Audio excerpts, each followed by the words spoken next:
Assalamu alaikum everyone. This is Sadequl Islam. We are talking about inventory management. Now, warehouse plan. Warehouse layout করার সময় বিশেষ করে নতুন কোনো অর্গানাইজেশনে অথবা নতুনভাবে কোনো ওয়্যারহাউস বিল্ডিং হচ্ছে এই ধরনের ক্ষেত্রে ম্যানেজার লেভেল যারা আছেন বা সিনিয়র লেভেল ওয়্যারহাউস ম্যানেজমেন্টে যারা আছেন তাদের উদ্দেশ্যে এই ভিডিওটি। ওয়্যারহাউস প্ল্যান করার সময় লেআউট করার সময় কিছু বিষয়কে অবশ্যই কনসিডার করবেন, কারণ আমরা যারা দীর্ঘদিন ওয়্যারহাউস ম্যানেজমেন্টে আছি তারা বেশ কিছু সমস্যার সম্মুখীন হই। তো ইন দ্য লং রান যাতে এই ধরনের সমস্যা না হয় লেআউট করার সময় এই বিষয়গুলোর প্রতি লক্ষ্য রাখবেন। রিসিভিং বে, ডিসপাস বা ডেলিভারি বে, কন্ট্রোল পয়েন্ট অ্যান্ড অফিস। আমরা অনেক ক্ষেত্রে দেখি অনেক বড় বড় ওয়্যারহাউস গেট দিয়ে ঢুকার পরে একটা চেয়ার টেবিল দিয়ে লোকজনকে বসিয়ে রাখা হয়, কোনো প্রকার ডেকোরেটেড অফিস প্ল্যানে থাকে না। Sanitation and security, it's most important. Free of materials handling equipment. দেখা যাচ্ছে যে ওয়্যারহাউস প্ল্যান করার সময় ফর্কলিফট ঢুকবে কিনা, ফর্কলিফট মুভ করবে কিনা এই ধরনের কোনো প্ল্যানে ছিল না, যার কারণে ওয়্যারহাউস এস্টাবলিশড হয়ে গেছে। এখন ফর্কলিফট পারচেস করা হয়েছে, দেখা যাচ্ছে যে ফর্কলিফট মুভ করতে পারছে না, মুভ করার মতো স্পেস নেই, করিডোর নেই। এতে করে এই ইকুইপমেন্টটাকে কাজে লাগানো যাচ্ছে না, এমন যেন না। আনপ্যাকিং এরিয়া, কিছু কিছু ম্যাটেরিয়ালস বিশেষ করে আরএনজি সেক্টরে আনপ্যাকিং কিছু এরিয়া রাখতে হবে। ম্যাটেরিয়ালস আসার সাথে সাথেই নির্দিষ্ট র্যাকিং করা যায় না, এটাকে অনেক সময় রিপ্যাক করতে হয়। সেই জন্য কিছু এরিয়া আইটেম এর ক্যারেক্টার অনুযায়ী, নেচার অনুযায়ী রাখার চেষ্টা করবে। ইন্সপেকশন এরিয়া, ম্যাটেরিয়ালস আসার সাথে সাথে কোয়ালিটির ইন্সপেকশন প্রয়োজন হয়, সেই এরিয়াটা যেন থাকে। প্ল্যানিফাইং অ্যান্ড সর্টিং এরিয়া, এটাও নেচার অফ গুডস অনুযায়ী রাখতে হয়। যেমন আমরা গ্রে ফেব্রিক্স যারা হ্যান্ডলিং করি, তারা গ্রে ফেব্রিক্স কোনো ফ্যাক্টরি থেকে আসার পরে সেটাকে fabric type wise, lot wise, order wise, dia wise sort out করতে হয়। মুভিং এরিয়া, কিছু কিছু ম্যাটেরিয়ালস আছে বারবার ইস্যু করা লাগে, সেগুলোকে একটা নির্দিষ্ট এরিয়ায় ফ্রন্ট সাইডের দিকে যেন রাখা যায় সেরকম একটি সিলেক্টেড এরিয়া রাখার চেষ্টা করবেন লেআউটে। স্লো মুভিং এরিয়া, কিছু ম্যাটেরিয়ালস আছে 1 মাসে একটা লাগে, 2 মাস বা 3 মাস পরে লাগতে পারে, সেগুলোকে খুব বেশি ফ্রন্টে রাখার দরকার নেই।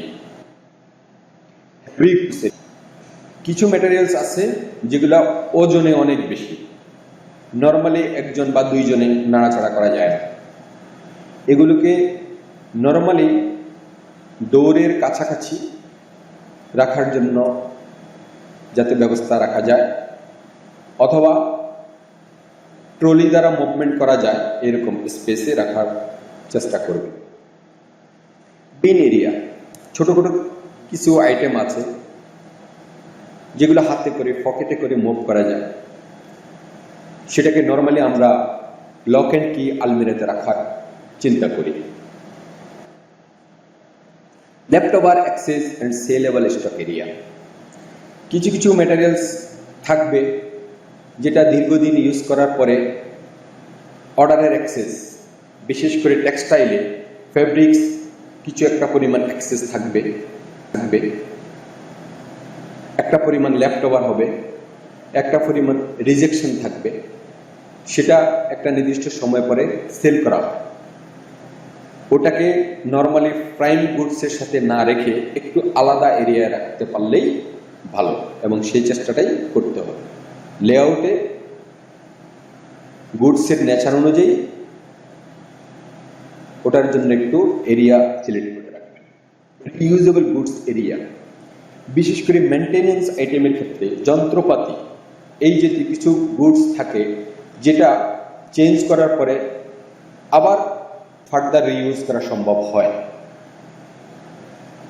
নতুন একটা পার্টস লাগানোর পরে পুরাতনটা অনেক সময় আছে একবারে ভেঙে যায় না, আবার কোনো প্রকার ক্রাইসিস মুহূর্তে এটাকে কাজে লাগানো যেতে পারে। এই জাতীয় ম্যাটেরিয়ালস রাখা সিলেক্ট করে রাখবেন। হতে পারে এটার জন্য একটা আলাদা আলমিরাই থাকতে পারে। লো টেম্পারেচার গুডস স্টক এরিয়া, কিছু কিছু ম্যাটেরিয়ালস আছে লো টেম্পারেচারে রাখতে হয়, এসি রুমে রাখতে হয়, বিলো 25 ডিগ্রি টেম্পারেচারে রাখতে হয়। যেমন টেক্সটাইলের এনজাইমের কথাই বলবো, এবং কিছু কিছু প্রতিষ্ঠানে ইলেকট্রনিক্স কিছু কার্ড আছে, সফটওয়্যার কার্ড আছে, সেন্সর কার্ড আছে, এগুলোকে বিলো টেম্পারেচারে রাখতে হয়। সেই এরিয়াটা মার্কিং রাখার চেষ্টা করবেন। ডেড স্টক এরিয়া, কিছু কিছু ম্যাটেরিয়ালস আছে নষ্ট হয়ে গেছে, ড্যামেজ হয়ে গেছে, যেমন বিয়ারিং ভেঙে গেছে, ভাঙ্গা অংশটা কিন্তু থেকে যায়।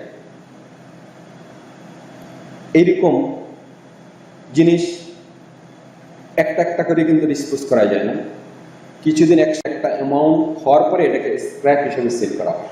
সুতরাং ওই স্ক্র্যাপ স্টক সংরক্ষণের জন্য একটা এরিয়া থাকতে হবে। এবং স্বাভাবিকভাবে ফাঁসের ছবিটিতে দেখছেন, নতুন কোনো ওয়্যার হাউস প্ল্যান করার সময় সর্বোচ্চ চেষ্টা করবেন যাতে রিসিভিং ডোর এবং ডেলিভারি ডোর দুই দিকে হয়, অর্থাৎ ডেলিভারি পয়েন্ট একদিকে হবে, রিসিভিং পয়েন্ট একদিকে হবে। তাহলে ভেহিকেল মুভমেন্ট এবং রিসিভ ডেলিভারি সুবিধাজনক হবে। একই পয়েন্টে যদি আপনার রিসিভের অপশনও থাকে এবং ডেলিভারি অপশনও থাকে, তাহলে সেটা কাজে কর্মে যথেষ্ট ব্যাঘাত ঘটে। বাট যদি দুই দিকে জায়গা নাই থাকে তাহলে তো কিছু করার নেই। বাট যদি সম্ভব হয় এবং এক পাশে হলেও এক সাইডে রিসিভিং, অন্য সাইডে ডেলিভারি পয়েন্ট করার চেষ্টা করবেন। If you have any other question, put your question in comments box.